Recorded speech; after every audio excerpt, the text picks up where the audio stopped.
I've only just started looking at this a couple of days ago. But as you probably see on the thumbnail, that should hopefully explain to most people what it is that I'm going to be looking into right now. So this one is the Holy Grail, obviously, for those who have been trying to understand this Masjid al-Haram, and I think I do, but I won't go through that today.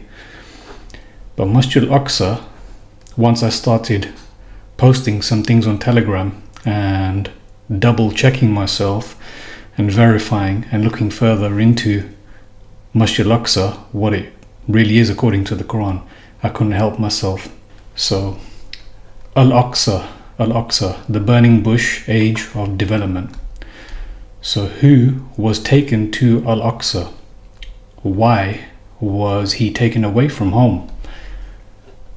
Because that's what Allah says here, right? This is what we're going to be looking at, Surah Al-Isra, which is called the night journey, but I think it's night is not in there, but it did take place at night. But I think technically or literally Al-Isra is probably the taking, but I'll come to that, the capturing or the seizing, the taking. So Al-Aqsa, the burning bush, age of development. Who was taken to Al-Aqsa? Again, for those who've been following the work, we know that we're taught two contradicting narratives, one from the Quran and one that is in contradiction to the Quran. So who was taken to Al-Aqsa? Why was he taken away from home? Where was he taken to? What exactly was the blessing? So where was he taken? Why was he taken away from one place to another? Where was he taken to? And what exactly was the blessing? Because this is the key thing that people have been trying to highlight, right? Barakna hawlahu, that Allah blessed its surroundings. So if that is the case, that Allah blessed its surroundings, then what exactly was the blessing? So just some thoughts from the ether today. So I'll resume this topic I only began to touch on with some of the recent posts on Telegram, as I mentioned. So I'm just going to quickly go through some of these because I don't want to pollute something that might be actually quite valuable and beautiful to look at today. So war is deception. So see, these are just some of the posts I want people to keep in mind, and that's what I'm looking at today. With this kind of context, you can maybe open up your mind to what the reality actually is in the Quran. So war is deception. This has been the case for a very long time. Yeah, I just recommend people check out some of these posts on Telegram to get a better idea. War is deception. These people have always been up to no good, and they teach us doctrines and ideas as though they are actually from the Quran or from a prophet or from prophecies, but actually is not quite the case. And it takes someone to actually do some reading for themselves. So war is deception. And the allied Yahud and Nasara, which I've mentioned here, which again I recommend people to have a look at, the allied Yahud and Nasara are essentially these elites, the big tech, big pharma, big bank, and what they have always been doing and plan to do for a very long time. So these are just some of the posts that I recommend people have a look at. You know, who these ancient Egyptian and Roman Trinitarians God actually is, how Washington, as we got here, Washington, Vatican, London, and how Washington, London, Vatican are all confirmed in the Quran, and how Gaza is being colonized by Rome, Babylon 2.0. So Gaza is being colonized by Rome. So this is the new Rome today, or you can say the new Babylon today. And I recommend people have a listen to what I've posted on Telegram here as well regarding Pax Romana, Pax Judaica. It's all confirmed in the Quran. The characteristics, the behavioral attributes, what these people are doing, what they have always done, what they're up to, all of this. So again, I just recommend people have a look at this because war is deception. So I'm about to go into Al-Aqsa. And obviously that is under attack, or what we've been taught is Al-Aqsa. But still, the fact is that people, the innocent people, there are victims of ignorance, unfortunately, that are being hurt. and it is all deception. So I just recommend people have a look at this. But today I want to focus on this image right here. So as I said, I want to keep all of the endless mazes of darknesses aside in this video. I only want to focus on the light. And so, Salamun Alaikum everyone. It's Sunday, the 19th of October 2025. I hope this video finds you in a good state of mind, and I hope you are willing to join me in opening your mind in this increasingly closed-minded era we find ourselves in. So I've said Al-Aqsa, Masjid Al-Aqsa. Is this Mount ṭūwr, where the Mount of Olives are? Masjid Al-Aqsa, right here, Surat Al-Isra, that people are familiar with, and people will even say, we've heard this from the tradition, that this is Surah Bani Israel. So here I am saying, is Masjid Al-Aqsa, is Al-Aqsa, because Masjid I think has been misunderstood as well. I'm beginning to see that now. But again, for another time. But Al-Aqsa, is this Mount ṭūwr, where the Mount of Olives are? Is this the remote and cut off Mount Horeb in the Sinai Peninsula, where Allah blessed Musa with his light? So I take you first of all to Aqsa. If you look at the word Aqsa in the dictionary, you will find not only within the consistency within the corpus Qur'an, but I'm just giving an example here as well. The Aqsa is, by definition, the farthest, which is what Brother Sam Gerrans has put, which is correct. The furthest place of worship, he says, which is pretty good actually. So Al-Aqsa, Aqsa itself, the word Aqsa is definitely to do with furthest. And if I show you just a little bit more, taking off that, you can see that it's also connected to this word is qas, which is something being cut off. Something being cut off. So you can understand that perhaps this word actually is the furthest cut off land, or the remote land. So this is why I say, is this the remote and cut off Mount Horeb that people are familiar with in the Sinai Peninsula?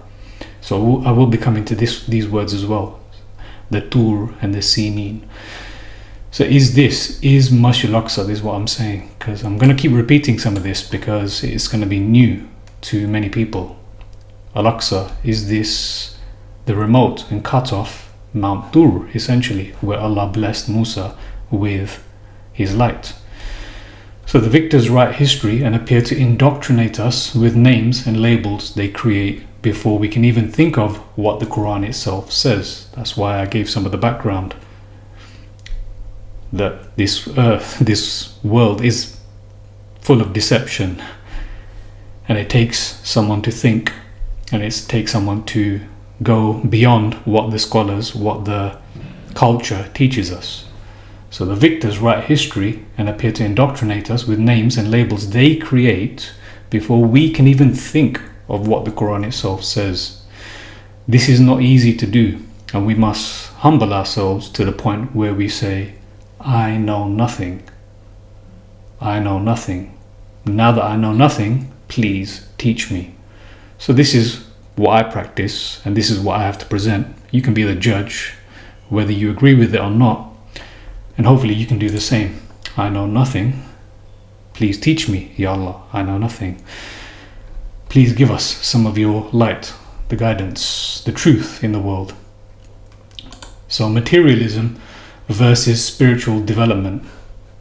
So please keep in mind, Aqsa, the remote, furthest land, the remote. So if you look up in Google, the mountain Horeb, the Mount ṭūwr. So yes, the mountain of the burning bush Horeb was considered remote and cut off. And if you look at this bit here that I've highlighted, the remoteness of Horeb made it a fitting, secluded location for God, or Allah, to reveal himself in a unique way. So please keep that in mind, that Aqsa by definition does appear to be the most remote place the most remote place in which Allah can be worshipped or served, if you like. Now if we go to Surah Baqarah, so materialism versus spiritual development. So Mount ṭūwr in the Qur'an does appear to be where the majority of the Babylonian Egyptians fled to when escaping from Pharaoh with Musa and Harun alayhi salam. So Mount ṭūwr in the Quran does appear to be where the majority of the Babylonian Egyptians fled to when escaping from Pharaoh with Musa and Harun. They then followed idolatrous Asamari in returning back to Pharaoh's deen, worshipping the golden calf. So Mount ṭūwr in the Quran does appear. So if I bring you to 263 itself, we have, and we took your agreement and raised a ṭūwr above you, وَرَفَعْنَا, and we raised above you, فَوْقَكُمْ, above you, a ṭūwr. So what is a ṭūwr? Above you. So this is the story. If you look at the story of them escaping Pharaoh. So Mount ṭūwr in the Quran does appear to be where the majority of the Babylonian Egyptians fled when escaping from Pharaoh with Musa and Harun. They then followed idolatrous Asamari in returning back to Pharaoh's deen, because Pharaoh does have a deen, by the way. A lot of these terms, for those who are new, a lot of these terms that have been glorified in the Islamic religion, in the Muhammadan religion of Islam, they're neutral. So Pharaoh has a deen, the Kafirs have a deen. So this is what they appeared to do. They went back. They followed idolatrous Asamari in returning back to Pharaoh's deen, worshipping the golden calf, which represents consumerism and materialism essentially, and is worshipped today by the people who still worship or follow this ancient Egyptian religion by worshipping what they call the Apis or Apis bull. So my question is, did they worship this towering Taurus at Mount ṭūwr? So if you think of the word Taurus, just something to think about. Taurus, tower, because that's what ṭūwr seems to be. Is it a mountain or is it something towering? So if I take you back to ṭūwr, at ṭūwr, and we raised above you, it could be a mountain. Brother Sam Garan says ṭūwr, fertile mount or mountain, a mountain that produces trees. And we'll take that.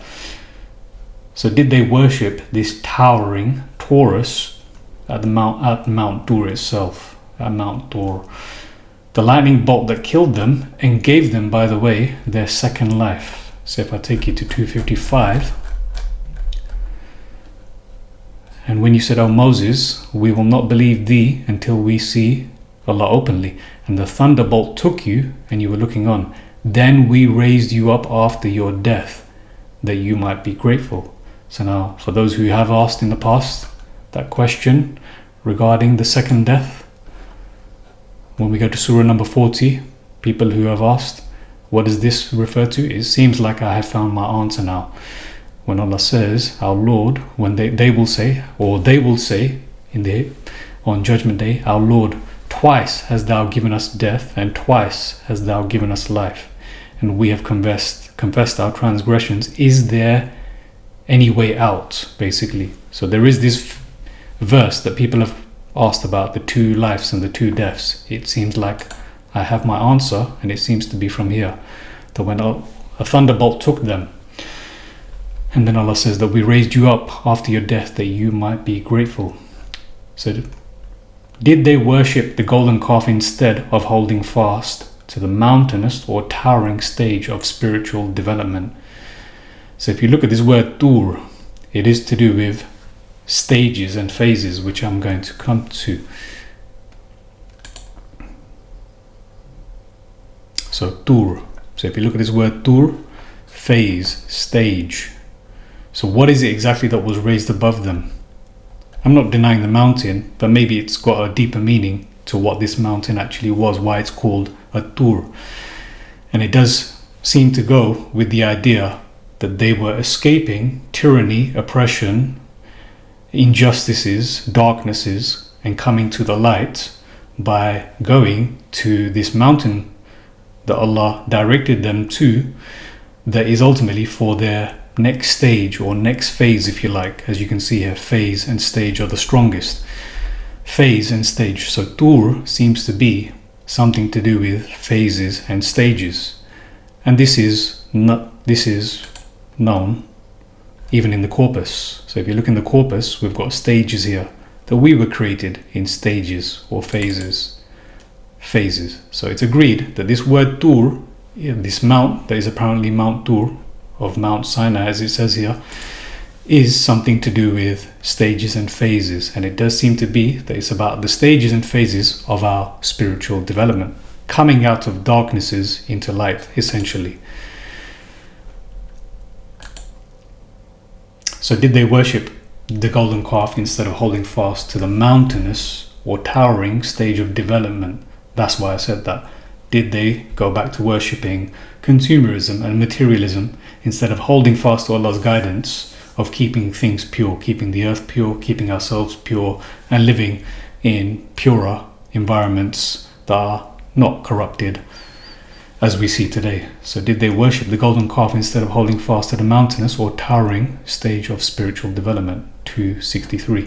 So now moving on to this verse 7137, which I would like to expand on. So I'll just go through this verse 7 in Surah 7 verse 137. And we caused the people who were not despised, this is weakened, and we caused the people who were weakened. So it makes sense that those who were oppressed under the tyranny and oppression and injustices of Pharaoh would be weakened. And this is why we have in that verse, when the angels ask, was the earth not vast enough for you? And they say that we were weakened. It's not actually oppressed, we were weakened. And Allah says, Allah gives an exception, that those who are unable to find a way out amongst the weakened men, women and children. So that's what it is, that Pharaoh or the pharaonic system does weaken society. It oppresses, it tyrannizes, creates lots of darkness, injustices, but ultimately the word is weakened, da'if. So yustad'afun, they are being weakened. So this makes more sense. And we caused the people who were weakened to inherit the east of the land. I want people to keep in mind east and west. So keep in mind, maybe you can picture the burning bush as well. And now keep in mind, what is east and west to this burning bush that is famous for where Musa went? And we caused the people who were weakened to inherit Masharik al-Ard, the east of the earth, and wa magharibaha, the west, which we had blessed. Keep in mind this word, barakna fiha, barakna fiha, barakna hawlahu. We can all agree that it's hard to see what we're taught is Masjid Al-Aqsa today. We cannot see the surroundings being blessed. So I want you to keep in mind the story that we're told about what land or what area is blessed. Barakna fiha. So, and we caused the people who are weakened. So these are the people who escaped with Musa, escaped Fir'aun with Musa. And we caused those weakened people to inherit the east and the west of that piece of earth that we had blessed, which I'm going to come to.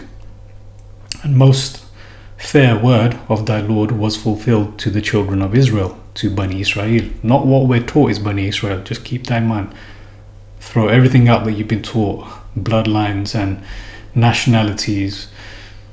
And the most fair word of thy Lord was fulfilled to the Bani Israel, because they were patient, and we annihilated what Fir'aun and his people wrought. So Bani Israel was blessed. A portion of Bani Israel was blessed.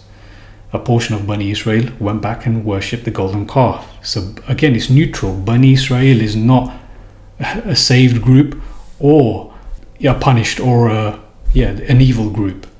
There's good and evil amongst Bani Israel, just as there is amongst Bani Nuh, Bani Adam. So please keep that in mind. And we caused the weakened people from Bani Israel to inherit the east and the west of the earth that we had blessed. to the Bani Israel because they were patient, and we annihilated what Fir'aun and his people wrought and what they built. So I'm going to expand on this a little bit now, this verse, this Surah 7 verse 137. Were the weakened captives, prisoners? That's what for me that means. If you think of weakened people, these are when people are captured or taken as prisoners, they are weakened. So were the weakened taken from an outlawed, excommunicated, so most people will understand haram as forbidden. I'm not saying it's wrong, but I've looked at that consistency as well, and it does seem to be that what makes it more sense to me is outlawed or excommunicated, but that's fine, forbidden. So were these weakened captives, prisoners taken from an outlawed, excommunicated, haram place of servitude? Going back to this verse, what we're looking at today, Masjid al-Haram ilal Masjid al-Aqsa. Were they taken from an outlawed, excommunicated place of servitude by night? Asra bi abdihi, by night. We're going back to that. Laylam, yeah? At night. Keep in mind this. Asra bi abdihi, laylam, by night. Through a dry path in the sea, struck by the staff of Moses, or staff of Musa alayhi salam. So I'll take you to the next portion now. So having looked at that one, if we look here, so now we're expanding on that verse that I went through, 7137. So again, were the weakened captives, prisoners taken from an outlawed, excommunicated place of servitude by night, Asra bi abdi, laylam, min al-masjida, laylam, min al-masjid al-harami, ila al-masjid al-aqsa alladhi barakna hawlahu. Through a dry path in the sea, struck by the staff of Musa.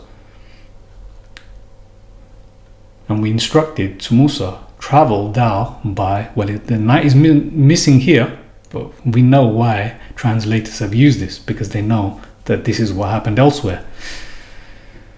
And we transmitted to Musa that, here's this one again now, keep in mind, Asri bi ibadi, Asra bi ibadihi, Asri bi ibadi. Can we now think of why this surah is actually called Surah Al-Isra? What does Asr, what does this word actually mean? Asra and Asri.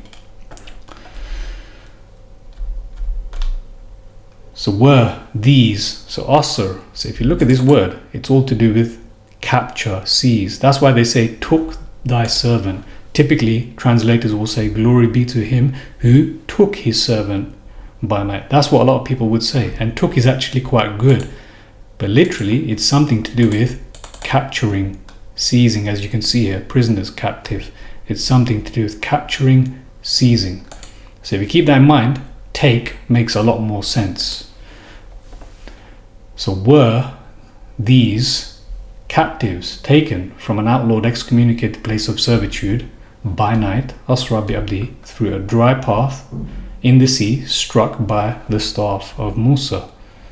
And we instructed to Musa, travel thou by night with my servants, and strike thou for them a dry path in the sea, neither fearing overtaking nor being afraid. Neither fearing or being apprehensive, I think. It's another synonym to the word fear. And Pharaoh followed them with his forces, and there covered them of the sea what covered them. The story is quite famous. I won't be going through every detail. And Pharaoh led his people astray and did not guide.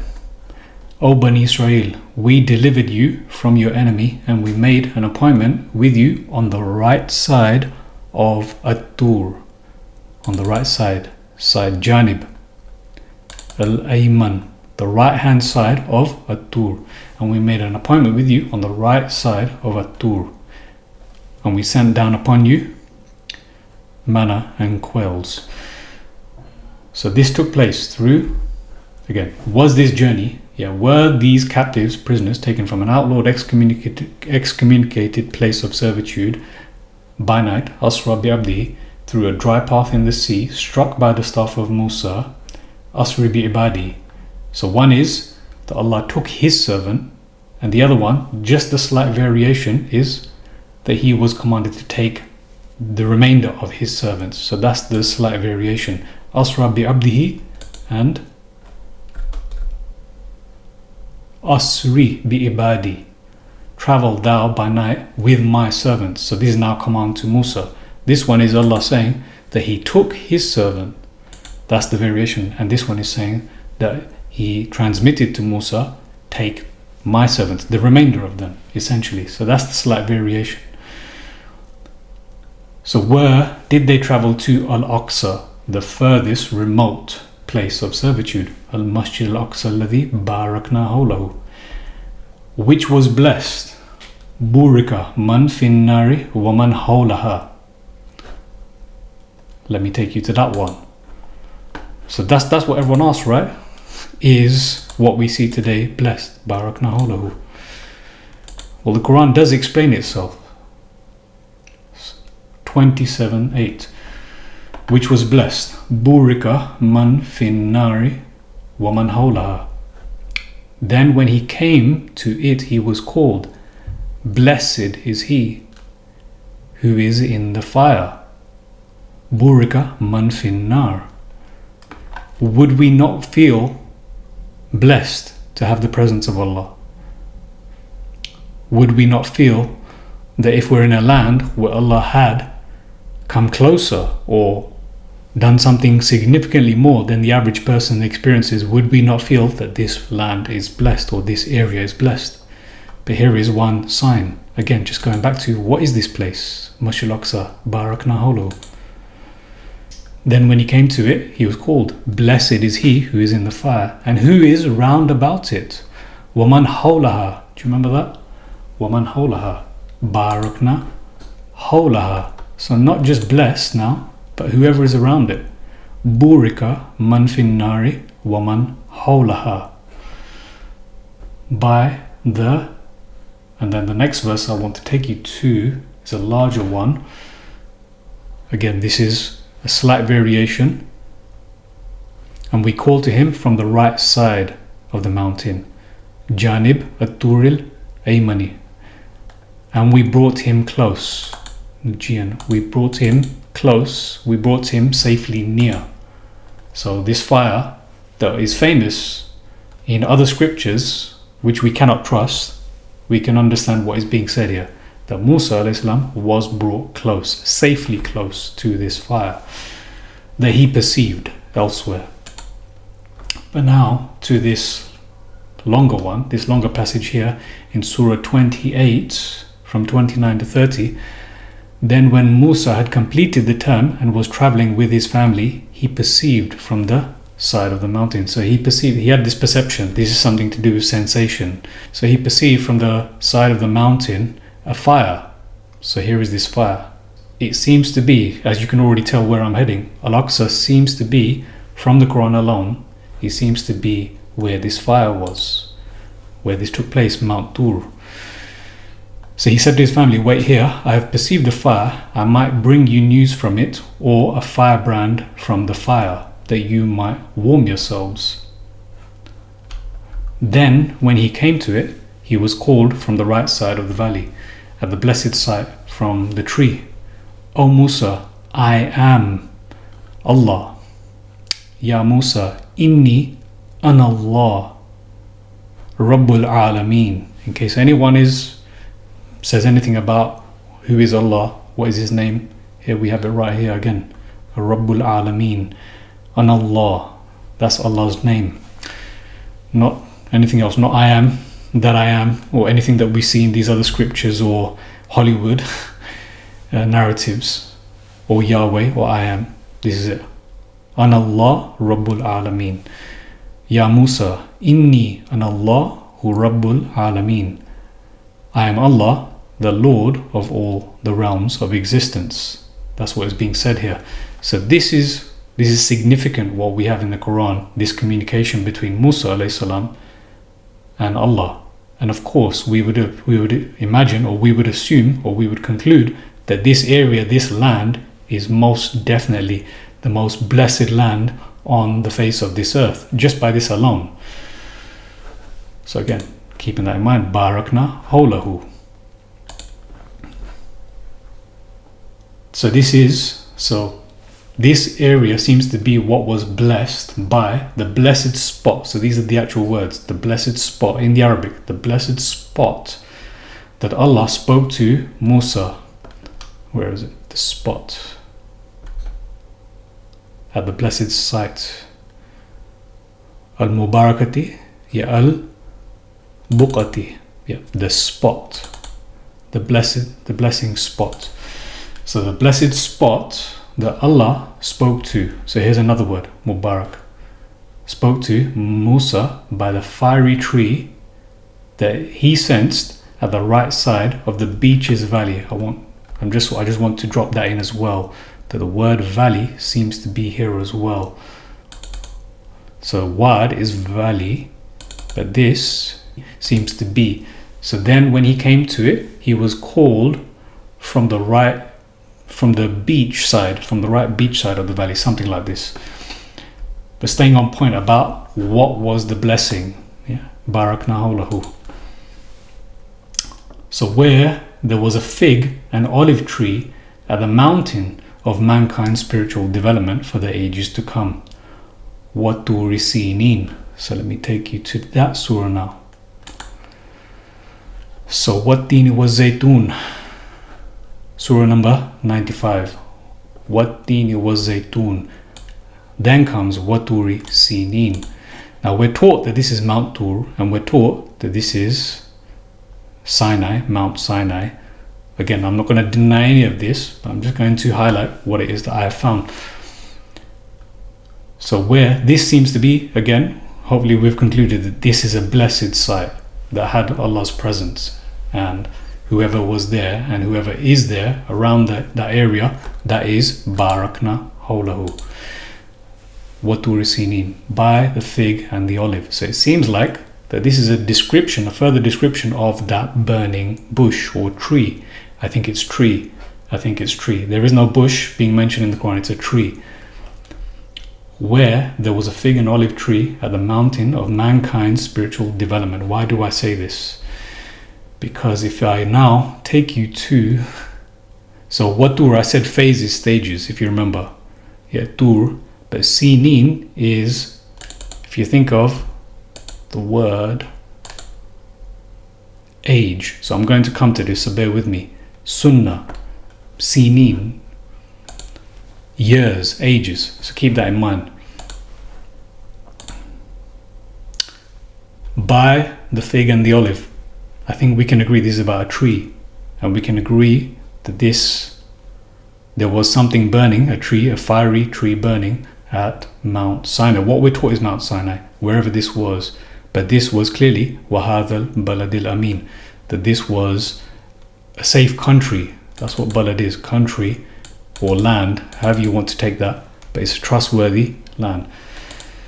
So this is a blessed land. This is another description of this blessed land. وَبَارَكْنَا hawlahu. ṭūwr Sīyynīn, a tree that gives oil.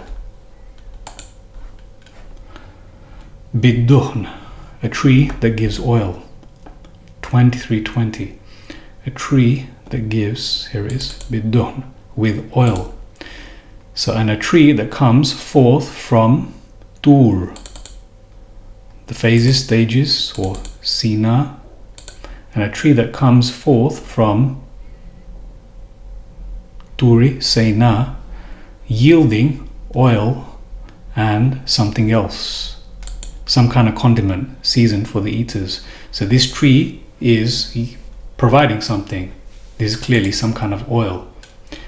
A tree that gives some kind of fat. So there's two words for oil in the Quran, or referring to oil, two different words, but ultimately talking about the same thing, but giving a different description of the same thing. So keep this in mind. Again, this tree that Musa went to, that is blessed on the east side of it and on the west, seems to be some kind of central focal point, I would say. And it yields oil. Well, I find this very strange because this oil, this dun, those who are familiar with my early work, well, all of my work started on cosmology, so this verse now comes into play. The most amazing, the most incredible verse, I think, in the entire Quran, quite possibly. Allahu nuru samawati wal ard, mathalu nuri kamishkat. So I believed that this verse was talking about our cosmology. I believed that this verse was talking about our cosmology, and it's still quite possible because the words being mentioned here, Sujaja, Misbah, if you look at it, how they're used in the Quran, you will find that Allah's created the lamps that we see in the lowest heaven, As-Sama Ad-Dunya, Bimaswabi.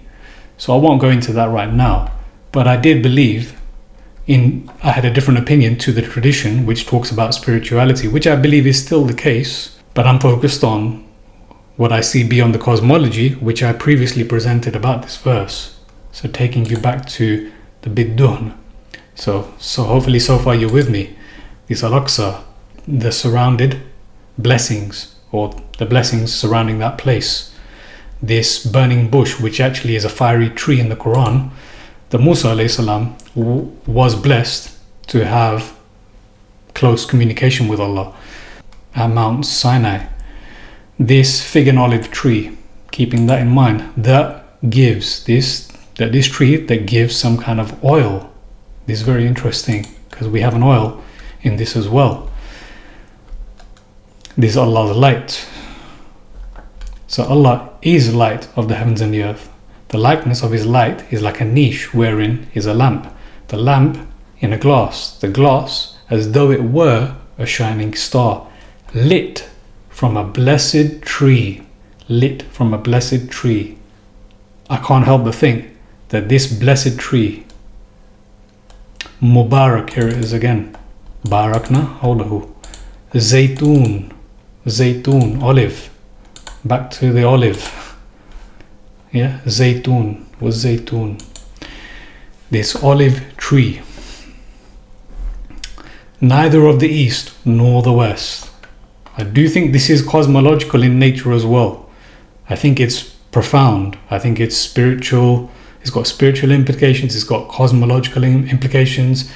But now I see this also as a very deep ayat, miraculous evidence from Allah, which seems to encompass everything that I'm saying right now about Masjid Al-Aqsa, that this is where Allah's light came. This is where Allah's ayat came to Musa, lit from a blessed tree, an olive, this Zaytun. It's not a coincidence. Wat-tin was Zaytun, wat-ṭūwr Sīyynīn. The olive, neither of the east nor the west. You remember that verse that I mentioned, 7137? And we blessed them east of it and west of it. All these blessings. Its oil would almost illuminate, though no fire touched it. This oil, this tree, that Musa alayhi salam was blessed to approach and be near and communicate with, produces some kind of fire that illuminates, even though it's not fire, even though it's not fired up. It's got some kind of, it's almost like as if it is fire, though no fire touched it. Light upon light. Allah guides to his light whom he wills, and Allah strikes similitudes for mankind, and Allah knows all things. My point, whether I get everything right or not, whether everything that I say specifically is accurate or not, my point for today is back to this Barakna hawlahu, Musa alayhi salam, wat-ṭūwr Sīyynīn, wat-tin was Zaytun. This oil that is secreted from this tree in Mount Sinai, that is clearly this one, which I did go into in from a cosmological perspective, but I now see it from another perspective, being that of this Mount Sinai, or what we're taught is Mount Sinai. ultimately where Musa alayhi salam communicated with Allah. But keep in mind, what was it that was the communication? It was Allah's words, and it was a book, it was a kitab, it was Allah's ayat. So this was the guidance. So that's why I said, where there was a fig and olive tree at the mountain of mankind's spiritual development. This does seem to be one of the surahs. Is it possible that at Mount ṭūwr, is this one of the surahs that Musa alayhi salam received?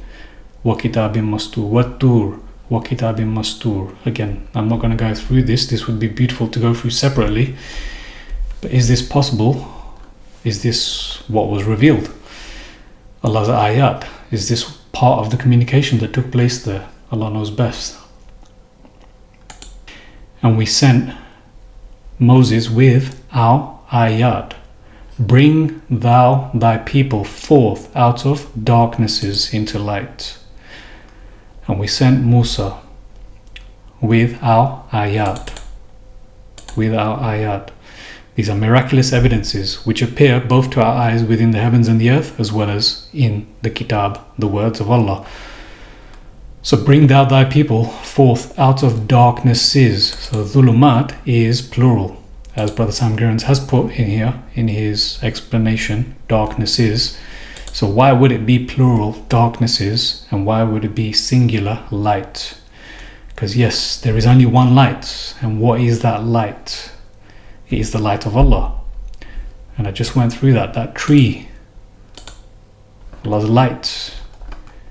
This seems to all be going back to Musa alayhi salam's experience with Allah, the communication, the kitab, the ayat. This is Allah's light coming out of dhulumat, which again I forgot, but dhulm is oppression, dhulm is injustices. So it makes sense that dhulumat, darknesses, is connected to the injustices. But keep in mind that this is what is famous. Musa alayhi salam is the most mentioned person, if I'm not mistaken, in the Qur'an. The story of Musa and Fir'aun is the most mentioned in the Qur'an. Why? And the whole story of coming out of darknesses into light. This all seems to sync when reading the Qur'an alone. It all seems to sync. When you're believing in false narratives, you cannot connect any of this. But it all seems to sync when you only believe securely in the Qur'an alone. That this Barakna Hawlahu is referring to this tree, referring to the ayat that was revealed to Musa alayhi salam. And we sent Musa with our ayat. Bring thou thy people forth out of darknesses into light, and remind thou them of the days of Allah, in that are ayat, for everyone patient and grateful in that. This whole story is a miraculous evidence.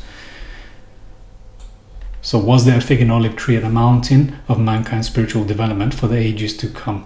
وَطُورِ Sīyynīn. Sīyynīn being the word for Sunnah, connected to Sunnah. Ages, actually.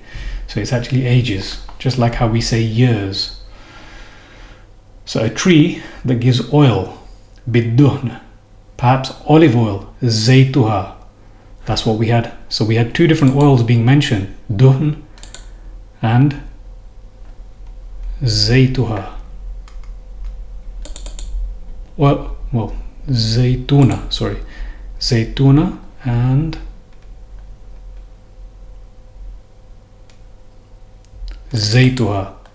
I don't think, even though this is translated as oil, I think we can agree the zayt is in there as well. So this is some kind of olive oil. It seems to be perhaps olive oil, neither of the east nor the west. Keep in mind this tree at the center, neither of the east nor the west. This is a central focal point, perhaps on this earth, or perhaps in some spiritual existence, unseen existence. Allah knows best.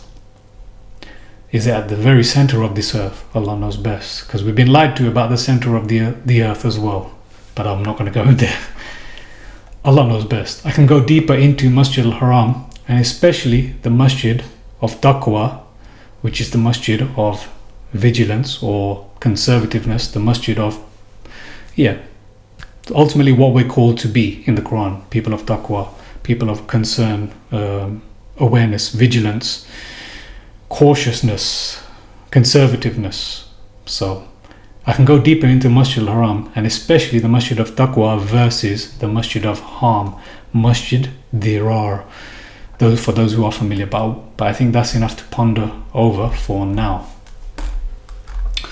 So light. Let me see if there's anything else I've left behind. So this surah seems to be one of possibly many surahs that was revealed at this experience with Musa alayhi salam at Mount ṭūwr, or this burning bush. What we're taught is burning bush that took people out of darknesses into light. So dhulm, again, for those who want to see, dhulm, the word dhulm is injustice, but it is connected to darkness, things growing dark. And now to that one word. So I went through ṭūwr, which was to do with phases, stages. According to the Quran alone, the Quran corpus itself says that ṭūwr is to do with phases, stages. So it makes sense that if this was an actual physical structure, a mountain, or that we're taught, the purpose of this was clearly for the enlightenment of the oppressed people, for the spiritual uplifting, for the enlightenment. It seems like this is the phase or the stage. So now what ṭūwr is Sīyynīn? If you think of Sīyynīn, this is all to do with the word sun or sunnah, which is all to do with the ages. People have tried to say the Sunnah of Allah, Sunnat Al-Awwaliyn, as being the ways, but actually it's not wrong interpretation, but it's actually the ages. Because we can see another word that is connected to this, which is the word years. So we understand what this means. Sīyynīn is all to do with time. Sīyynīn, sunnah, is all to do with time. Years, ages. So hopefully that's clear. And here we have the corpus itself of sunnah. And we can see as well that we've got years. So all of this, years. Sīyynīn, years. And the other one being sunnah. But we got tooth. And what does tooth do? Tooth is all to do with, it shows your age. Where as your tooth grows, you're long in the tooth. So you can hopefully see that both sunnah, Sīyynīn, is all to do with time. This seems to be years. No, sunnah is all to do with the ages. And I can show you that. So if I check this one. Yep, and the age. There we go. So sunnah is all about the age. And there's only two sunnahs in the Quran. The ages of Allah, or the ages of the former people that were wiped out. Because that's how this goes in cycles. These empires are wiped out. These empires that do not follow the ways of Allah are wiped out repeatedly. And we are no different. And that's what we're made of as well. Something aged. So masnoon, hama'im masnoon. So we're made of something that is aged, perhaps fermented, have you like. So you can see that sunnah is all about ages. We're made of something aged. This tooth is all referring to something to do with age. So with that now covered as well. So I'll try to wrap this up with some of the previous Telegram posts. They lie to us. We know they're lying. We know they are lying. But they keep lying to us. And we keep pretending to believe them. So they lie. Let them lie. But not through me. As I put here. You can resolve to live your life with integrity. Let your credo be this. Let the lie come into the world. Let it even triumph. Let it even triumph. But not through me. Perhaps we need to leave Egypt in our minds and our hearts, and maybe we might be blessed to leave Egypt in reality. Maybe if we leave Pharaoh in our minds and hearts, maybe we might be blessed to leave in reality. So keep half your face shatra. Keep half your face shatra. I've said this on purpose. Again, I'm not going to go into that today, but for those who are familiar with the word Masjid al-Haram and shatra, that word is not about turning your face towards Masjid al-Haram. So keep half your face. I've said that on purpose. Keep half your face. Keep half your face on the injustice and oppression taking place. stop it with your hands or voices or minds, or at the very least know that is the biggest evil in the world.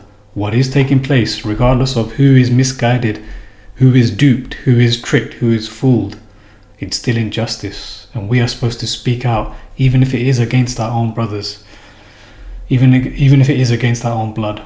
So keep half your face. That's why I say this is according to the Quran. Keep half your face on the injustice and oppression taking place. Stop it with your hands or voices or minds, or at the very least know that is the biggest evil in the world.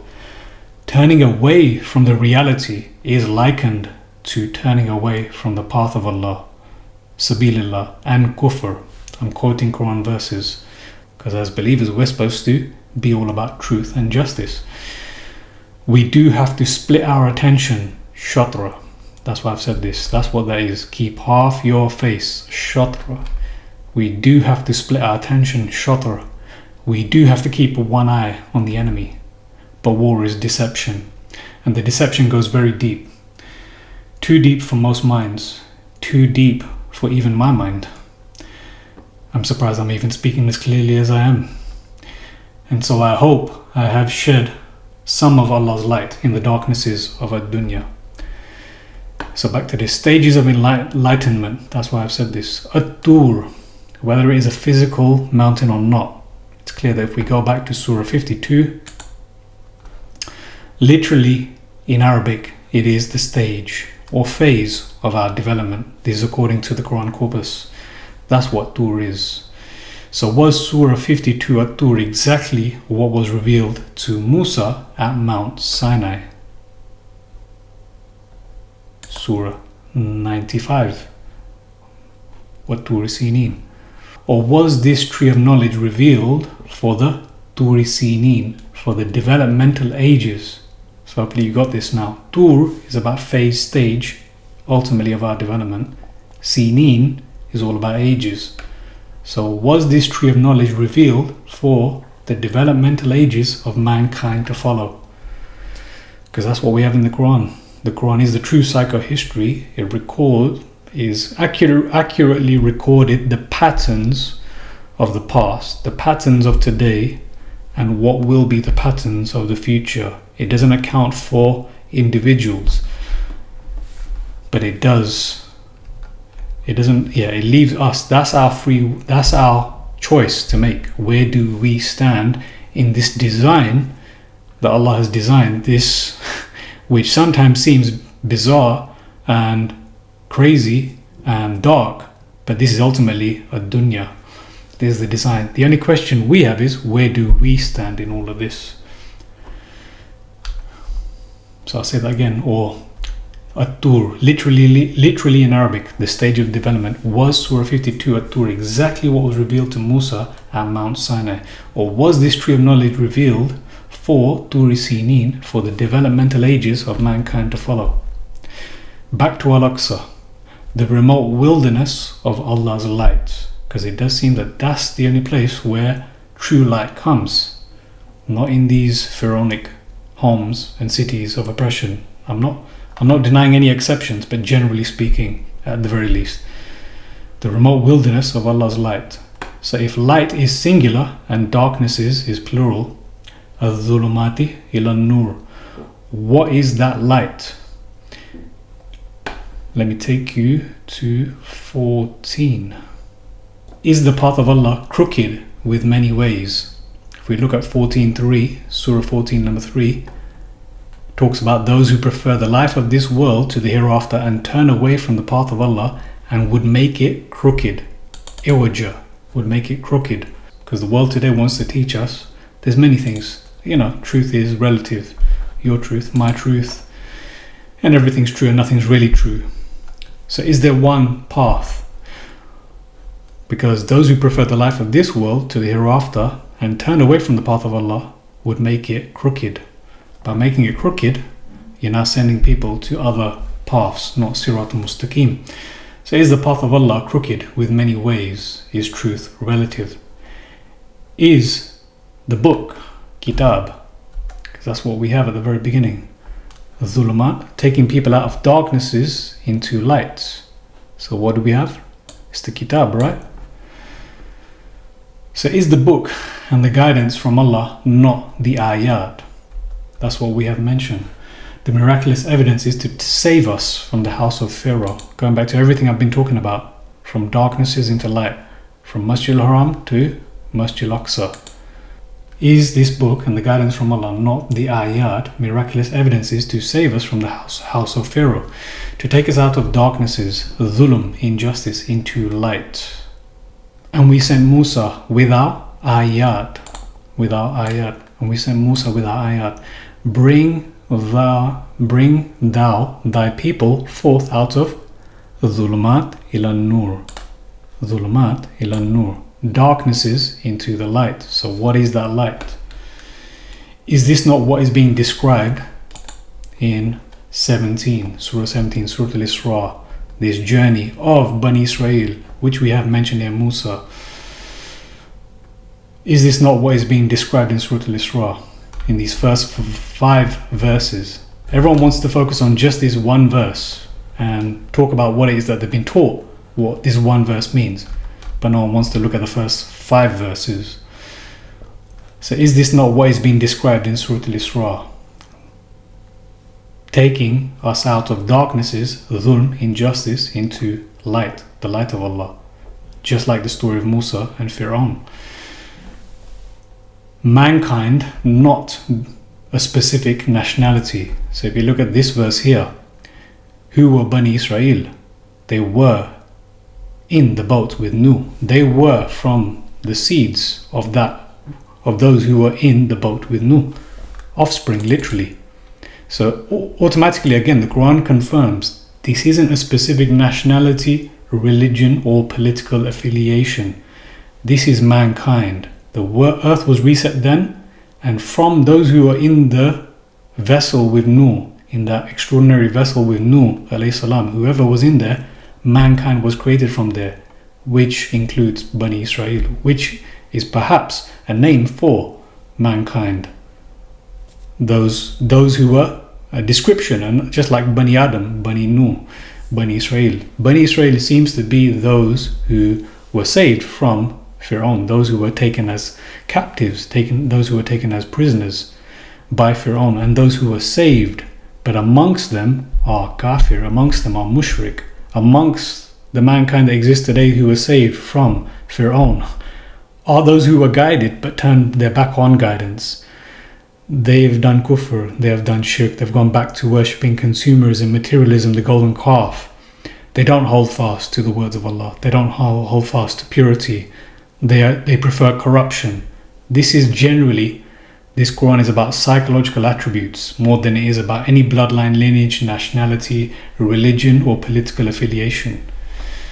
By the way, whose homes were searched? What story do we have? So again, going back to Masjid al-Aqsa, first verse, in the 5th verse, we have who conducted a search within the homes. I'm not going to go into detail, but I think people know the story. Whose homes were searched? Whose homes were searched?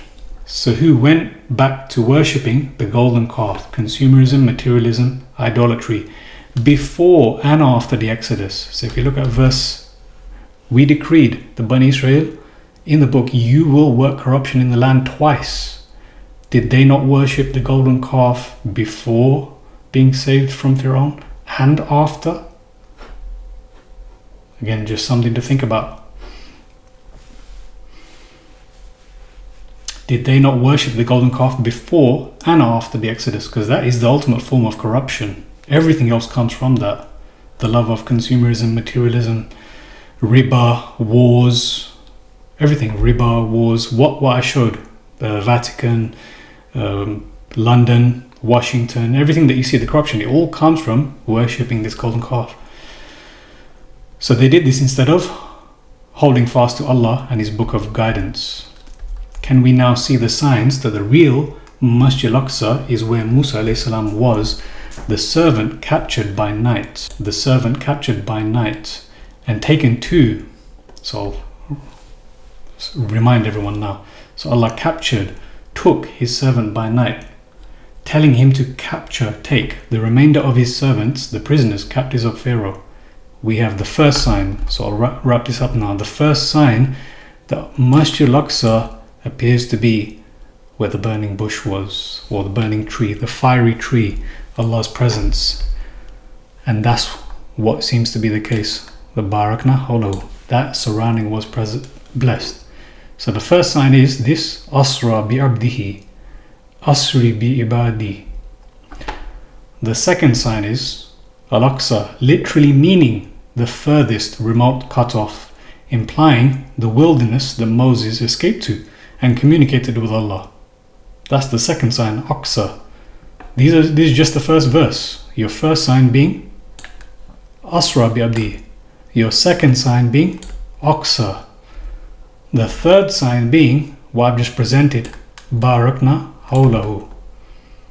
Would this sacred land, I know the thought might come to some people's mind, Al-Ard al-Muqaddasa. It makes sense, right? The sacred land. Would this sacred land of communication with Allah not be surrounded by blessings? Barakna Hawlahu. Alladhi Barakna Hawlahu. Burika man finnari wa man hawlaha. Nudiya min shati'il wadil aymani fil buqatil mubarakati minash shajara. Al-Mubarak. Here again. This is the third sign. All in this first verse. 3 signs in this first verse. 4 signs. Ayat. What are these ayat? Could the miraculous evidences be Surah 52 at-ṭūwr and Surah 95 at-Tīn themselves? Possibly amongst others. Ayatina, because that's what we know. What did Musa alayhi salam receive? It was the ayat. So that's 4 signs. But the biggest sign of them all being the ignored and rejected verse straight after. Who was it? And what was the guidance? Huda here. What was the guidance? Who was it? وَآتَيْنَا Musa al-Kitab. And we gave Musa the Kitab. This whole thing, all of the mess taking place in the world today, I have to present all of this just because this is ignored. وَآتَيْنَا Musa al-Kitab. And people would rather believe what it is that their forefathers have taught them, or what their families have taught them, or what their governments have taught them, or what their scholars have taught them. The Aqsa is not, don't read the rest, don't read the context. Aqsa is not what Allah says it's in the Qur'an, astaghfirullah, but Aqsa is what we're teaching you it is. So is it a surprise that we are in the mess that we are in, with people teaching us lies that do not fit in the Qur'an at all? At all. For the stages of enlightenment we still are striving to achieve in the years, Sīyynīn, to come in Rome and Babylon. Rum and Babil, both are mentioned in the Qur'an. For those who are new, Rome and Babylon, Rum and Babil. For the stages of enlightenment we still are striving to achieve in the years to come in Rum and Babil 2.0. During the Sunnat Al-Awwaliyn, the ages of empires, during the Sunnat Al-Awwaliyn, the ages of empires that were wiped out, there is only one Sunnah to follow, the Sunnat Allah. There is only one Sunnah to follow, the Sunnat of Allah, the everlasting ages of Allah. So I'll leave you with a link to Brother Sam Guerin's God Protocol. I might get a copy myself, a printed copy. Who knows what the future looks like. There's an Amazon link as well, because you can no longer purchase it directly from him. But I just want to finish off with this. The Quran has preserved the true psychohistory, just so that we can be the anomalies to their AI predictive programming science, seance for those who know, and their mass data analytical math. You know, these black scrying mirrors I keep speaking about. So that's what the Quran appears to be, preserving the true psychohistory so that we can be these anomalies to this darkness that they are creating. So that's it for today. Please do forgive my mistakes and my shortcomings, but please do not hesitate to contact me on Patreon or email me I'll leave the links. I'll leave the email in the links. Yeah, please do email me. If you have a burning question or comment you do not want in the comment section. Allah is the light in the darknesses of ad-dunya.